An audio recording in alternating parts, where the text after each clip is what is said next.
পদ্ধতিতে এই পাথর কোয়ারি খুলে দেওয়া হবে ইনশাআল্লাহ।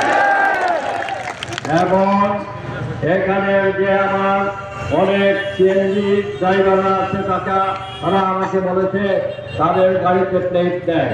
আমি বলছি নির্বাচিত হলে অবশ্যই এখানে তোমাদের এই রেজিস্ট্রেশনের ব্যবস্থার জন্য আমি কাজ করবো ইনশাআল্লাহ। এখানে যেহেতু বিস্তাখান্তি এবং অন্যান্য জায়গায় পাথর কোয়ারির জন্য আসে অনেক ট্রাক, মালবাহী ট্রাক আসে, আমি চেষ্টা করবো এখানে ভালো একটা ট্রাক টার্মিনাল করে দেওয়া, যাতে করে ট্রাকগুলো এসে এখানে থাকতে পারে।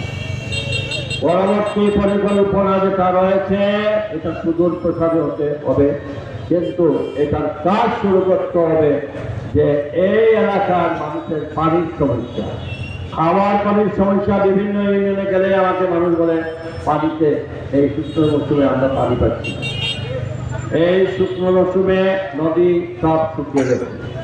আমি চেষ্টা করবো ইনশাআল্লাহ এই নদী যাতে গ্রীষ্মকালীন ড্রাই সিজনে যাতে মানুষ বিশুদ্ধ পানি খেতে পারে এবং সেটা জোগাড় করতে পারে। তার জন্য এই নদীগুলোর মধ্যে একটা দুটা নদী দিয়ে প্রথম স্টার্ট করলে আমরা সুইচ গেটের মাধ্যমে বর্ষায় পানি আসছে সেই পানি নদীতে ধারণ করে রেখে এখানে সারফেস ওয়াটার এবং একই সাথে সেচের ব্যবস্থা করা। এই এলাকায় উর্বর মাটি, এখানে সেচের ব্যবস্থা করে দ্বিগুণ তিনগুণ ফসল হবে, কর্মসংস্থানের ব্যবস্থা হবে।